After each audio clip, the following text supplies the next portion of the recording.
Bonjour, bonjour, bienvenue sur ma chaîne YouTube PP World. Vous allez assister à une vidéo assez particulière dans laquelle je vais expliquer ce qu'est le Dolby Vision 2. Voilà la suite, le retour avec la revanche.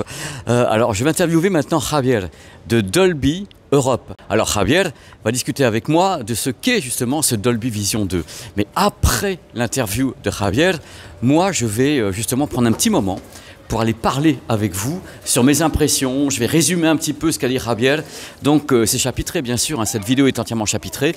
Donc d'abord l'interview de Javier et après justement le résumé de ce qu'est le Dolby Vision 2 et mon avis. En même temps on ouvre le débat. Alors le débat c'est était-ce bien nécessaire? Était-ce bien nécessaire? Donc on en parle ensemble dans cette vidéo. Justement je fais cette vidéo parce qu'il y a des petits points techniques avec le Dolby Vision 2 qui mériteront quelques explications complémentaires peut-être à ce qu'a dit Javier, notamment sur l'activation de quelque chose qui permet d'éviter les saccades. Voilà, on en parle, c'est important. Sachez que c'est pas imposé. Mais bon, ça peut créer le trouble, on peut se dire ouais, pourquoi, comment, à quelle heure. Vous avez raison. Dolby Alifat Berlin, il y a beaucoup de choses à dire. Vous allez rencontrer quelqu'un d'extraordinaire qui s'appelle Javier, avec qui je vais parler en anglais parce que c'est plus simple pour lui. Donc c'est quelqu'un de formidable qui va nous aider à comprendre des tas de choses dans cette vidéo consacrée au Dolby Vision 2. Hi Javier. Hi Pepe, how are you doing? I'm fine, and you? Thank you very much. Thank you for welcoming me here. Definitely, I've got so many questions regarding what's happening here at the IFA show regarding the Dolby Vision 2. I've been to the Hisense booth and I saw the products, I saw the logo, I saw everything. But first of all, can you tell me what is Dolby Vision? I mean, everybody knows it, but I want to hear it from your lips. I mean, okay. Definitely, this is the point. So, we consider Dolby Vision to be the gold standard of high dynamic range technology.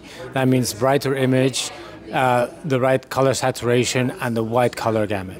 So that's what we launched 10 years ago. So it's been 10 years ago since we launched Dolby Vision. It's been quite a while. Yeah, definitely. And just, I want to take you back to 10 years ago. I wasn't born. If you remember what the TVs looked like, they were small TVs. I think the average size of a TV was 30 inches and the brightness was 300 nits. Oh my God. You know, so yeah, so it was a very different environment. And not just the TVs, the way we watched TV was very different. So things have changed a lot. TVs have become a lot brighter. We have all these new screen technologies that could do 10,000 nits. Wow, that's like, it's amazing. Yeah. It's amazing. So we've learned a lot about that. Initially, we thought people would use it to watch film. But then we realized we started creating other types of content. We got film, we got TV series. Got gaming. We got sports. So, you know, people are watching the FIFA World Cup in Dolby Vision. So it's a whole different type of content from what, you know, the original Dolby Vision, you know, when it came out, people never thought we would do this kind of thing. And we've learned a lot in these years, and we try to adapt some of those learnings. How can we improve Dolby Vision even further? Now, we know we have a great base of Dolby Vision fans. I'm one of them. You know, I love my OLED TVs. I have to say, We're going to talk about this. Yeah. Anyway, so the reality is, how can we create something new, still compatible with all those TVs? So anybody who's got a Dolby Vision TV, don't worry. You know, Dolby Vision 2 is still going to make your TV look great and fantastic. So it's going to be compatible with everything we've done before, but it's going to add new features.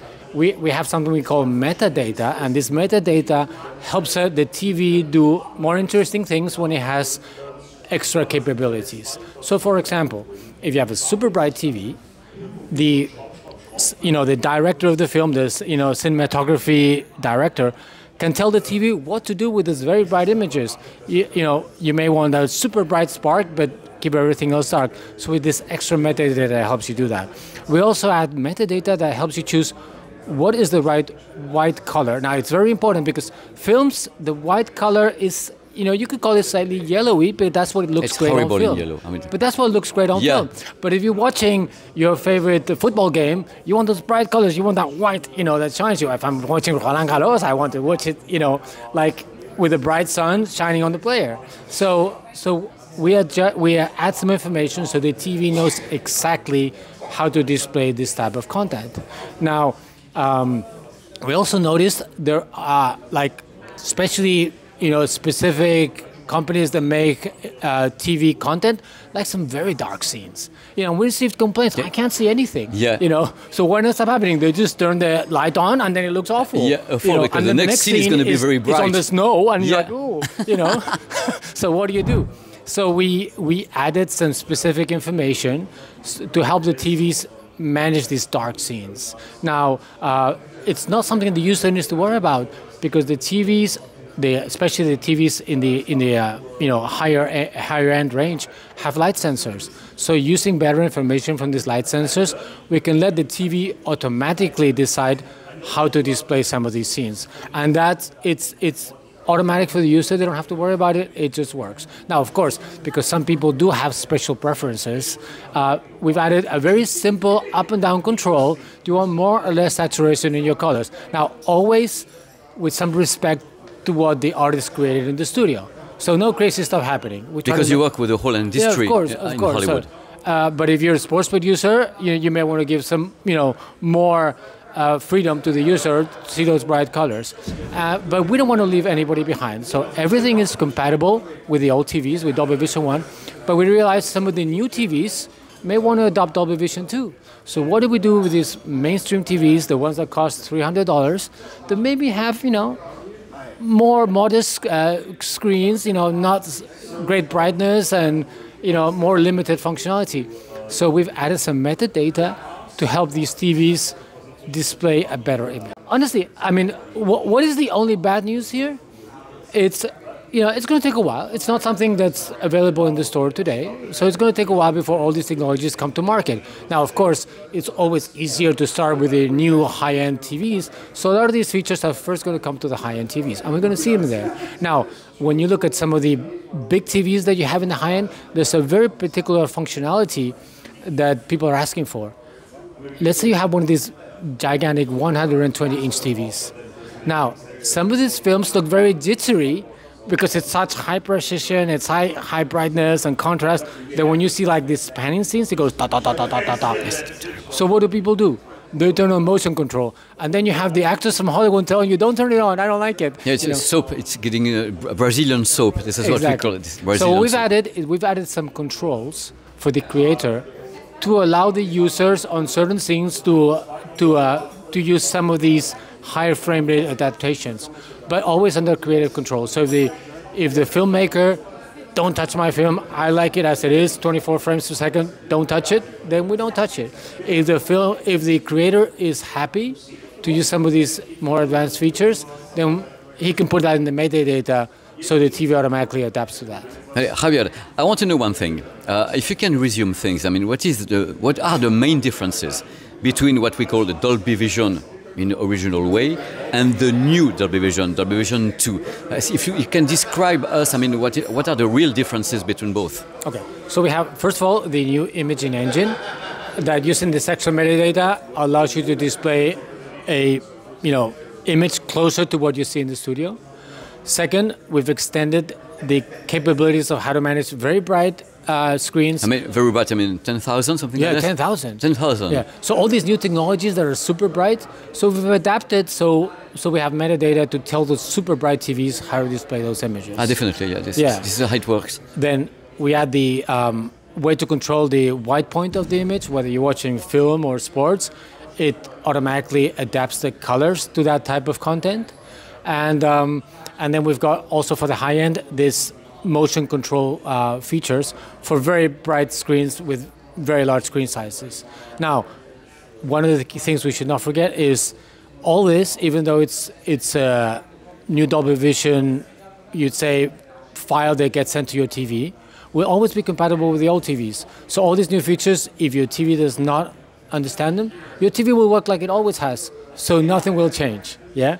If you're lucky enough to be able to get a new TV and you're watching some of the new content that will be created in this format, then you'll be able to enjoy some of these new features. Okay, it's a step up. Yeah, by the way, it's a step up between what we call the usual one and the new one. I mean, we talk right now, we are at the IFA, in the IFA show. Is there any way to have a proper movie or game thing encoded in Dolby Vision 2, or is it too early? I mean, it's going to be... Today's too early. We can show you here some demos. Okay. But they're demos done in our lab.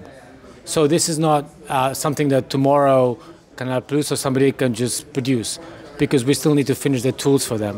What we have done is work with some studios like Canal, and together with them adapted some content to see what the final result is when you do this new type of encoding. And we're actually showing some of that here. So, you know, we've got content from films, from TV series, from sports, to actually be able to show what it looks like when you use this new encoding mechanism. We are looking to something very futuristic, by the way. It's going to be, I mean, in 1 year, 2 years, it's going to be on Canal, but Canal will work with you. Do you have any idea about the future? Okay, so as you've seen, Canal has publicly announced today as well that they will be supporting this format, so they'll be producing content in this format. Now, when is this going to be available for the consumers? We don't have a specific date, but we're talking within the next year or so, you will see the first TVs publicly available and the first content publicly available. Now, Canal and Hisense are the ones that are announcing it officially today.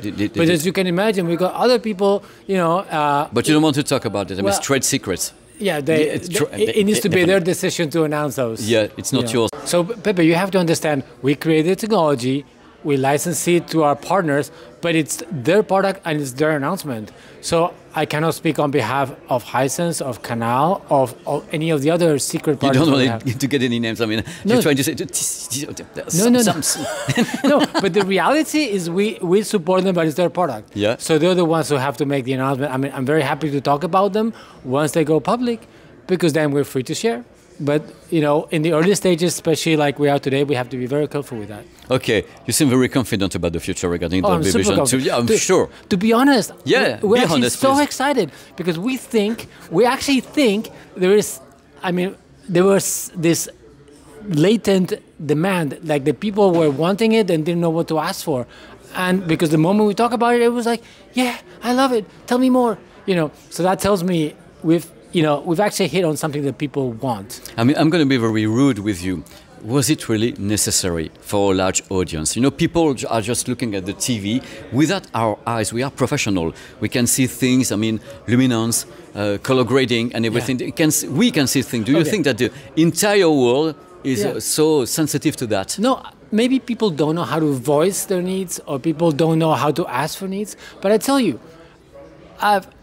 once you get used to the new image, you cannot go back. Like, once you get used to watching football like you like it, and the color looks like you like it, you don't know why it works, it looks great. Then you go visit your cousin who has one of the older TVs, and you go, what is your TV not? It's bizarre. It's bizarre. So people may not know. I mean, I don't know if you want to put this in your video, but I had a personal example at home. My wife, you know, of course, I keep on upgrading my kid at home, so she slowly gets used to the good stuff, until we go watch a film at, you know, her mother's house. It's like, oh, this TV doesn't look that good. I thought my mom's TV was great, but now I see the difference. So now I know what you're talking about. So all this nonsense you talk to me about every day, now I finally see it.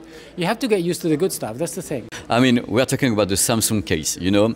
Samsung doesn't want to hear about you regarding these TVs. Do you think that one day maybe Samsung will come to you and say, okay, Dolby Vision 2 is going to be the thing? Honestly, we never stop trying. I would love for them to come, and our door is always open. It means nothing. Maybe they will never care. I mean, for the I am optimistic. I'm optimistic. I'm always optimistic. You know, someday. Because Samsung Display works with you. Yeah, I mean, we work with them in other domains. In other domains, we have a collaboration in the car. In the car. Yeah, I mean, car is actually in the car. One of the amazing things about Dolby Vision in the car, I mean, that's where you have real light changes. Think about it. You go through a tunnel, the sun shines, you change direction, so the light is constantly changing. So we're actually finding that Dolby Vision in the car is a great idea. I mean, we've got, as you know, we've got some customers in China that are already shipping cars with Dolby Vision. And Mercedes just announced. Yeah, isn't that amazing? Yeah. So we've got Mercedes just announcing it in California last week. So I think the future is bright for Dolby Vision in cars as well. Javier, thank you so very much. Thank you. I'm sure I'm going to enjoy the next few years regarding what's happening with Dolby Vision 2, 3, 4, the way you're going to get so much money from Hollywood. I do thank you so very much for that. Thank you, Pepe. I mean, as long as people enjoy, watching content at home, I think we'll be in good hands. Yeah, I know that. Thank you again, Javier. Thank you, Pepe, for your time today. I appreciate it. Clap. Bon, c'est parti pour le petit billet d'humeur, comme ça, entre nous. On est entre nous. On va donc débriefer ce qu'a dit Javier. Javier, bien sûr, lui, c'est même plus qu'un porte-parole. C'est monsieur Dolby Monde, c'est certains points. Donc, c'est quelqu'un de très important chez Dolby, qui est un mec génial. Mais du coup, il a vanté, évidemment, c'est normal, le Dolby Vision 2. Vous avez vu l'interview, vous avez vu tout ce qu'il y a dedans. Il y a beaucoup de choses. Donc, moi, je vais débriefer de façon où ce qui était là, je vais vous le ramener vers vous. Alors, numéro 1, le Dolby Vision 2 n'est pas lancé. Donc, les partenaires actuels qui n'ont pas encore lancé de choses, il y a Hisense, qui est donc partenaire notamment avec ces nouveaux téléviseurs qui seront donc les mini-LED RGB parce que ça va très très loin. Ils sont partenaires justement de Dolby sur le Dolby Vision 2, ainsi que Canal+, qui lui s'est engagé à produire certaines choses avec le Dolby Vision 2. Alors première question que vous allez vous poser, ok, ça va arriver le Dolby Vision 2, peut-être, je sais pas, 2026, mi-2026, 2027, on n'en sait rien du tout, ça va se pointer. Peut-être que Canal+ va balancer comme ça un logo Dolby Vision 2. Et vous allez vous dire, mais qu'est-ce que je fais de ça? Mais bon sang, mais qu'est-ce que j'en fais? Alors c'est tout simple, si votre téléviseur est Dolby Vision, ça ne changera rien. C'est-à-dire que ça peut être affiché Dolby Vision 2, votre téléviseur aura des caractéristiques HDR Dolby Vision normales, c'est-à-dire qu'il y aura, entre guillemets, rien de plus, mais vous ne serez pas incompatible. Il y a une rétrocompatibilité, c'est dur à dire ce truc-là. Il y a une rétrocompatibilité intégrale, c'est-à-dire ne paniquez pas, on ne vous empêche pas de regarder un contenu en Dolby Vision, vous savez pas du tout. Par contre, le Dolby Vision 2 peut apporter sur la nouvelle génération de téléviseurs des choses un petit peu différentes parce qu'il est plus intelligent. Entre guillemets, il introduit ce qu'on appelle un moteur d'image plus intelligent qui règle certains problèmes. Les voici, qui règlent certains problèmes. Des trucs où les gens, on va pas se mentir, des trucs où les gens gueulaient un petit peu. Vous, moi, la terre entière. Donc, Dolby Vision 2, contenu Dolby Vision 2, avec téléviseur Dolby Vision 2, on pourrait avoir ce qu'on appelle Precision Black. C'est-à-dire ce moment absolument incroyable où vous et moi, vous vous dites quelquefois devant certains films, ok, c'est super, c'est du HDR Dolby Vision, mais on n'y voit rien. On n'y voit rien du tout parce que l'image est un petit peu bouchée. Donc comme elle est bouchée et que quelque part Dolby n'autorise pas tous les réglages, on se retrouve avec une image qui est sombre, et qu'est-ce qui... Oh là! Qu'est-ce qui se passe là-dedans? Donc, et en plus, quand on passe de sombre à très très clair, on est là, ouais, oh, puis ça part d'un coup, Javier vous l'a expliqué. Donc là, avec ce système, on gère beaucoup mieux le rendu du noir avec le Dolby Vision 2. Donc c'est une nouvelle façon de faire ça, où on débouche encore plus le noir pour éviter le tunnel. Sur beaucoup de téléviseurs, il y a un capteur de lumière. Son rôle, c'est tout simple, c'est d'informer le HDR Dolby Vision de la façon dont vous regardez le téléviseur, c'est-à-dire en effet en plein jour, soleil, pleine nuit, et s'adapter par rapport à ça pour que vous ayez toujours le même type d'image avec le même étalonnage et le même ratio de contraste qu'il fasse jour ou nuit, c'est-à-dire qu'il va rééquilibrer ça. Et bien justement, là, ça travaillera encore mieux avec le Dolby Vision 2, tout ça en corrélation avec ce Precision Black et autres. Également présent sur le Dolby Vision 2, un travail particulier fait par le moteur Dolby Vision 2 sur tout ce qui est rapide, donc le gaming, le sport et autres, pour essayer d'optimiser les choses au maximum. Voilà, c'est ce qui est intégré au moteur.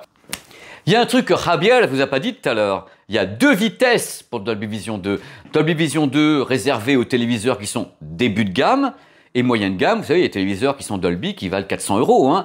Donc ces produits-là auront un Dolby Vision 2 qui sera certes doté de ce que je vous ai dit, mais version, je ne peux pas faire plus. Voilà, le téléviseur ne peut pas non plus aller plus loin, mais bien sûr, Javier va vous dire, Dolby va vous dire, oui, mais même avec un téléviseur qui va pas loin, grâce à nous, il va pousser les murs, le petit salopard, il va vous donner encore plus d'images. Enfin, bref, le truc habituel, mais... Et le Dolby Vision 2 classique sera adapté à des produits qui ne vont pas aussi loin que les hauts de gamme. Et dans ce cas-là, pour les hauts de gamme, il y a le Dolby Vision 2 Max. Lui, il va exploiter au maximum ce que peut faire le téléviseur, c'est-à-dire des produits comme on a dû tester sur la chaîne, comme les Bravia 9 qui vont très très loin en luminosité, comme des tas de trucs. Mais justement, la génération de produits qui va arriver en 2026 sont des téléviseurs extrêmement lumineux. Et de ce fait, le Dolby Vision 2 a été créé peut-être pour eux d'ailleurs, parce que ce que vous a dit Javier et ce qui est vrai, c'est que Dolby Vision, ça a 10 ans.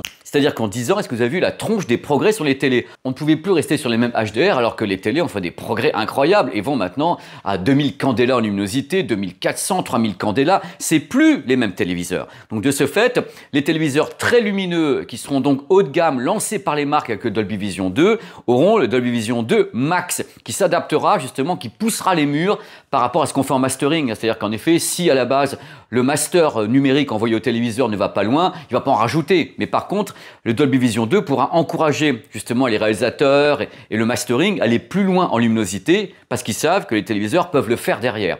Donc vous voyez, c'est un truc à plusieurs paliers, plusieurs vitesses et ça s'adapte peu ou prou à ce qui va se pointer dans le monde des téléviseurs en 2026, c'est-à-dire des modèles de plus en plus performants. Et maintenant, le point le plus important, on arrive au truc qui moi m'a fait bondir tout à l'heure dans l'interview de Javier, qui s'appelle l'authentic motion. Je vous expliquer ce que c'est que l'authentic motion. Alors c'est tout simple. Vous savez que la plupart des œuvres, que ce soit des films, quelquefois certaines séries télé, sont en 24 images par seconde, 25 images par seconde, 30 images par seconde. Sur certains téléviseurs, ça saccade. Ça saccade. Ça dépend des modèles, ça saccade. Donc ce que font les gens la plupart du temps, quand ça saccade un peu trop, ça saccade et tout, il faut intervenir des circuits numériques, des téléviseurs, qui s'appellent le True Motion, Motion Compensation, ça dépend des marques et des modèles. Et ça rajoute des images artificielles pour éviter les saccades. Et en général, ça détruit complètement l'image parce qu'on a une image qui est lissée, qui ressemble à une sorte de tournage vidéo en 120 images par seconde. C'est un petit peu bizarre. Et Dolby s'est dit, il faut que ça s'arrête ça. Donc, ils ont créé le Authentic Motion. Comment ça fonctionne? C'est tout simple. C'est le réalisateur qui choisit oui ou non de permettre justement ce type de travail pour éviter les saccades. C'est-à-dire que le réalisateur dit « je l'autorise » ou « je ne l'autorise pas ». Et après, le consommateur dit « je le mets en route » ou « je ne le mets pas en route ». Je résume, si le réalisateur a décidé qu'il avait introduit un système qui permet d'éviter les saccades, après, le consommateur, donc vous, peut dire « je ne veux pas l'utiliser ». Par contre, vous pouvez dire « je vais l'utiliser ». Et la différence, c'est que dans ce cas-là, c'est le réalisateur qui aura fait le travail et non pas les circuits numériques du téléviseur. Donc l'idée, ça m'avait fait bondir parce que je pensais que c'était imposé. Javier m'a dit, ce n'est pas imposé. C'est le réalisateur qui choisit de le faire et après le consommateur qui l'active ou pas. Ce n'est pas imposé. On n'impose pas de ne pas avoir de 24 images par seconde, 25 images par seconde, 30 images par seconde, ce qui est la base. Pour moi, qui aime le cinéma, qui aime le mastering, qui aime tout ça, j'estime que si un réalisateur veut tourner en 24 images par seconde, c'est son choix. Donc après, on diffuse en 24 images par seconde. Ça saccade? Oui, ça peut saccader, ça dépend des modèles, ça saccade plus ou moins, mais je n'aime pas qu'on détruise le travail d'un réalisateur. S'il veut tourner en 30 images par seconde, il tourne en 30 images par seconde. S'il veut faire du 48, il fait du 48, il fait du 60. On a des Blu-ray disques en 48 images par seconde, ça existe, il y en a. Donc je suis pour respecter le réalisateur et j'avais peur qu'on ne le respecte pas. Mais là, l'authentique motion, machin truc Dolby Vision 2 pourra respecter le réalisateur à la carte. À la carte. Donc vous voyez, c'est une sorte de gloubi-boulga, un de plus. Alors, était-ce nécessaire? Moi, je dis que c'était nécessaire dans le sens où, quelque part, les progrès des téléviseurs sont tels qu'on arrive à des hautes luminosités et un travail numérique qui va très très loin. C'est bien également d'adapter le HDR à tout ça, parce que le Dolby Vision, c'est du HDR en grand public. Donc c'est bien d'adapter justement le HDR Dolby Vision à tout ça et de créer un volet 2. Donc le volet 2 va se pointer, avec donc des facéties qui sont intégrées à plusieurs vitesses, donc un Dolby Vision 2 qui va travailler certains points et le max qui va aller plus loin pour les produits qui vont très très loin en luminosité et les contenus arriveront au gré de ce qui va se passer chez Canal+ ou autres qui vont dans ce cas-là travailler un peu mieux la luminosité, travailler certains points, la colorimétrie pour avoir quelque chose de plus fidèle. Je rappelle ce qui doit rester de cette intervention, c'est que quand le Dolby Vision 2 va se pointer, vous n'aurez pas de problème si votre téléviseur n'est que Dolby Vision. Vous aurez du Dolby Vision. Ça ne va pas bloquer. Si vous verrez le logo Dolby Vision, ah non, je ne peux pas. Vous pourrez. Par contre, les nouveaux téléviseurs qui se pointeront certainement, je pense, 2026 avec le logo Dolby Vision 2 pourront exploiter de façon différente le Dolby Vision avec des possibilités étendues. Voilà, on va résumer comme ça. Et les gens qui auront des téléviseurs très très haut de gamme qui sont Dolby Vision 2 pourront aller plus loin au niveau du battement de la luminosité, du rendu du noir, de la colorimétrie et pourront activer au choix une réduction des saccades s'ils le souhaitent et si le réalisateur l'a voulu. Voilà, c'est un truc qui va plus loin. C'est quelque chose qui, moi, me plaît techniquement parce que j'aime la technique. J'aime pas qu'on tripote l'image un peu trop, mais pour moi, le HDR Dolby Vision, à la base, en mastering, on tripote pas l'image, on essaye de l'optimiser pour que ça corresponde à notre vision humaine. Donc voilà, dites-moi ce que vous en pensez. Voilà, en complément de Javier et de tout ce qu'il a dit tout à l'heure autour du Dolby, mais Javier, c'est Dolby Monde, hein, il a un discours qui est formidable et qui est un petit peu corporate. Moi, j'ai essayé de vous donner un petit truc plus grand public. Donc, on va en parler entre nous. Moi, je lirai les commentaires, j'aurai peut-être pas le temps de répondre à tout, mais dites-moi ce que vous en pensez. Mais surtout, n'ayez pas peur, ça ne va pas changer votre vie, ça ne va pas vous empêcher de regarder des films en Dolby Vision HDR, ça vous empêchera de rien. Et quand la nouvelle génération de sources va se pointer, Dolby Vision 2 et les nouveaux téléviseurs Dolby Vision 2, vous aurez plus, on va dire, plus de possibilités autour de l'image. Moi, je pars du principe que déjà, on a une image extraordinaire avec le HDR Dolby Vision et même avec le HDR 10+, hein, parce que c'est les mêmes concepts. Et je me dis, ok, les téléviseurs progressent, mais quand on voit déjà les résultats avec le Dolby Vision classique qu'on a pu avoir avec les G5, les TCL, les Samsung. Qu'est-ce que je dis? Une bêtise? Samsung ne fait pas Dolby Vision. J'en étais sûr que j'allais la faire, celle-là. Donc, pas Samsung. Quand on voit déjà les résultats qu'on peut avoir, franchement, c'est déjà bien. Donc, pas de panique. Cette vidéo a été faite pour vous renseigner. On a parlé entre nous de ce qui allait se passer. On va attendre 2026, 2027 que les produits se pointent. Les téléviseurs Hisense avec le Dolby Vision 2 vont arriver très rapidement, à savoir si le logiciel est complet, si tout est dedans, j'en sais rien du tout. Dans tous les cas, il n'y a pas de source. Pour le moment, il y a les sources de démos fabriquées par Dolby et les essais Canal+, parce que Canal+ avait des essais en Dolby Vision 2. Mais le reste, pour le moment, sera nous voiturons à venir. Et surtout, dormez tranquille et confiance. Il n'y a aucune raison de paniquer de quoi que ce soit. Vos téléviseurs fonctionnent très bien, le HDR fonctionne très bien, Dolby Vision, HDR 10+. Et le jour où il y aura des programmes Dolby Vision 2 et des téléviseurs compatibles, vous pourrez aller plus loin si vous le souhaitez. Sinon, votre téléviseur recevra du Dolby Vision. Il l'utilisera de façon classique. J'ai été super content de faire cette vidéo, c'est vachement bien, et j'ai tourné une deuxième vidéo avec Javier sur le fameux Dolby Atmos Flex Connect. Vous avez deux vidéos sur la chaîne déjà avec Olivier, notre Olivier de TCL, mais Javier avait des trucs à rajouter autour de tout ça avec des compléments sur les compatibilités, ce qui fonctionne pas, ce qui va arriver, tous les trucs qui sont en dehors justement de l'écosystème TCL. Parce que Javier, lui, il pense monde, toute marque, et des royalties quand même un petit peu avec Dolby. Ah, je l'ai faite. Ah, mais il fallait que je la fasse. Merci d'avoir regardé cette vidéo. N'hésitez pas à commenter, à parler de la chaîne. Moi, je suis toujours un petit gars, hein. Faut toujours parler de la chaîne. Moi, ça me fait plaisir. Je suis très heureux. Allez, bisous. Ouais. Oh là là, c'est pas trop prise de tête cette vidéo. Mais non. Voilà.